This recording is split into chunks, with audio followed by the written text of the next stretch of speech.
성도 여러분, 제가 살고 있는 고양시의 넓은 도로 옆에는 가로수 나무들이 많이 있습니다. 얼마나 아름답게 단풍색을 입고 있는지 지나칠 때마다 하나님의 창조 오묘함을 늘 느낍니다. 이제 2021년 한 해를 시작하면서 약 10개월 동안 저와 여러분은 신명기 말씀으로 함께 은혜를 나누었습니다.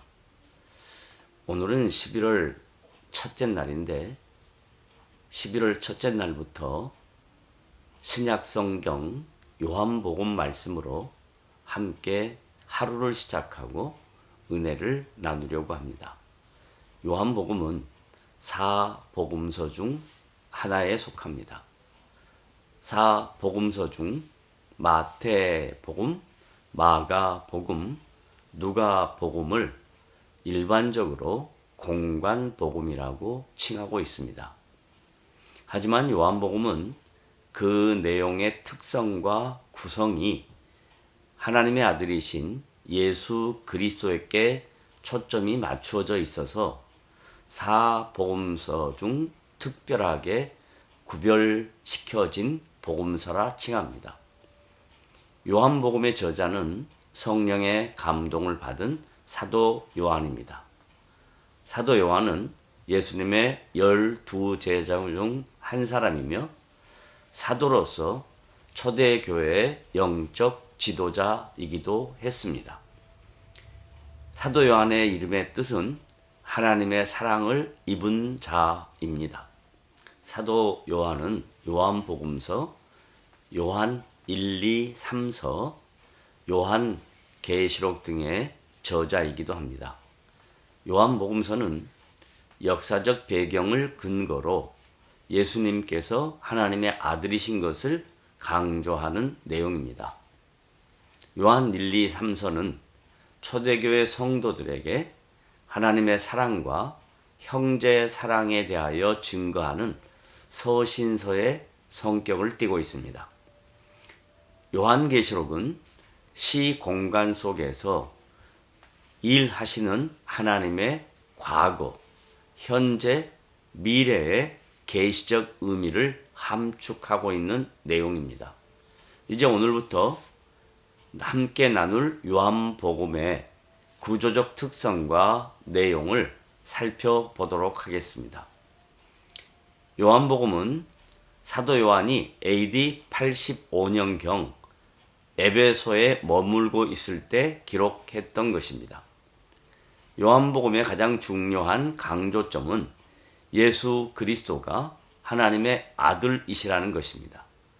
또한 구조적 특성은 1인칭 단수인 나라는 표현을 많이 사용하고 있습니다. 뿐만 아니라 그 당시 유행했던 헬라 철학의 이원론적 사고를 그 시대에 맞게 이해하기 쉽도록 대조적인 용법을 많이 사용했습니다. 또한 초대교회 때부터 예수 그리스도의 신성과 인성을 부인하는 이단들로부터 교회를 보호하고 성도들을 하나님의 말씀으로 바로 세우기 위한 설득과 변증 등이 많이 기록되어 있는 내용입니다. 이제 오늘 본문의 말씀인 요한복음 1장 1절 태초에 말씀이 계시니라 이 말씀이 하나님과 함께 계셨으니 이 말씀은 곧 하나님이시라고 기록된 내용에 태초는 창세기 1장 1절에 기록된 태초와 같은 의미입니다. 이 태초는 하나님의 시간인 것입니다. 이 하나님의 시간 속에 하나님 자신이신 말씀이 함께 계셨다는 것입니다. 하나님은 자신을 친히 인간들이 이해할 수 있는 말로 자신을 계시하셨습니다. 이것은 하나님이 인격적인 분으로 자신을 친히 묘사하신 것입니다. 요한복음 1장 14절에 보면 말씀이 육신이 되어 우리 가운데 거하심에 우리가 그의 영광을 보니 아버지 독생자의 영광이요 은혜와 진리가 충만하더라고 기록되어 있습니다. 하나님 자신이 육신의 몸을 입고 이 땅에 낮고 천한 모습으로 오셔서 구원을 이루시고 구원받은 하나님의 백성들의 삶 속에 영광과 은혜와 진리로 내주하신다고 말씀하십니다. 또한 히브리서 4장 12절에 보면 하나님의 말씀은 살아있고 활력이 있어 좌우의 날선 어떤 검보다 예리하여 혼과 영과 및 관절과 골수를 찔러 쪼개기까지 하여 또 마음의 생각과 뜻을 판단하나니라고 히브리서 저자는 강조합니다.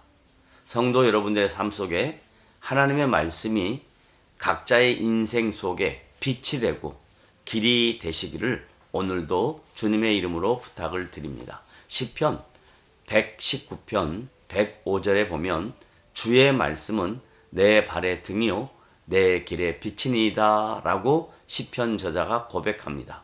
이 고백이 저와 여러분들의 신앙의 고백이 되어지기를 주님의 이름으로 다시 한번 부탁을 드립니다.